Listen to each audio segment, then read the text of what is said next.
మనకి హోటల్స్కి వెళ్ళినా, డాబాలకు వెళ్ళినా, మంచి మంచి స్పెషల్ రెస్టారెంట్లకు వెళ్ళినా స్పెషల్ కర్రీస్లో పన్నీర్ అతి ముఖ్యమైన ఆహారంగా చెప్పుకుంటూ ఉంటాం. అందరం వింటుంటాం, తింటుంటాం.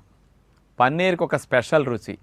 ఎందుకంటే పాలను మరిగిన తర్వాత ఆ పాలల్లో నిమ్మరసం లాంటిది పిండేస్తే పాలు విరిగిపోతాయి.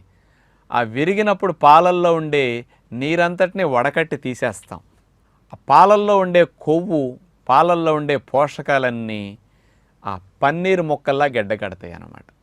అందుకని పాలల్లో ఉండే ఎక్కువ పర్సెంట్ వాటర్ అంతా పోతుంది. పాలల్లో ఉండే కాన్సన్ట్రేటెడ్ మ్యాటర్ అంతా ముక్కలుగా వచ్చేసి, అంటే చూడండి, వెన్నపూస ఎంత ఉంటుంది, కానీ నెయ్యి చూడండి ఎంత ఉంటుంది.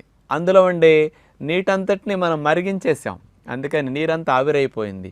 వెన్నపూసను కాసినప్పుడు చూడండి, ఇంత వెన్నపూస వేస్తే ఇంత నెయ్యి వస్తుంది. అంతా పోయి పాలల్లో ఉండే ఆ వెన్నలో ఉండే కొవ్వు మాత్రం మిగులుతుందన్నమాట. అలాగే పాలల్లో ఉండే కొవ్వు, పాలల్లో ఉండే పోషకాలు, సాల్ట్స్, ఇవన్నీ పన్నీర్ ముక్కలు అన్నమాట. అందుకని నీటి శాతం తగ్గేసరికి ఆ పాలల్లో ఉండే కమ్మదనం అంతా కాన్సన్ట్రేటెడ్ ఫామ్లో ఉంది. అందుకని పన్నీర్కి అంత కమ్మదనం ఉంటుందన్నమాట. అందుకని స్పెషల్ ఐటమ్స్ లాగా పన్నీర్తో చాలా ఐటమ్ చేసుకుని స్నాక్స్ కానీ మరి కర్రీస్ కానీ చేసుకు తింటూ ఉంటారు. మీ అందరికీ కూడా పన్నీర్ బాగా తినాలని కోరుకుంటుంది, కానీ ఒక భయం ఉంది. అమ్మో, పన్నీర్ రోజు తింటే ఏమైనా గుండె జబ్బులు వచ్చేస్తాయేమో, కొలెస్ట్రాల్ వచ్చేస్తుందేమో, పన్నీర్ తినేస్తే ఎక్కువ వెయిట్ పెరిగిపోతామేమోనని. ఏమీ భయపడక్కర్లా. సత్యనారాయణ రాజు కూడా మానమంటాడేమోనని మీకు ఒక ఆలోచన ఉందేమో. నేను తినమనే చెప్తున్నా.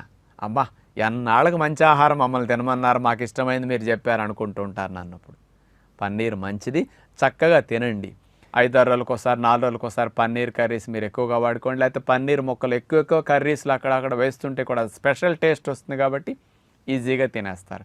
ఆరోగ్యానికి హాని ఏముండదు, చక్కగా మీరు ఉపయోగించుకోండి.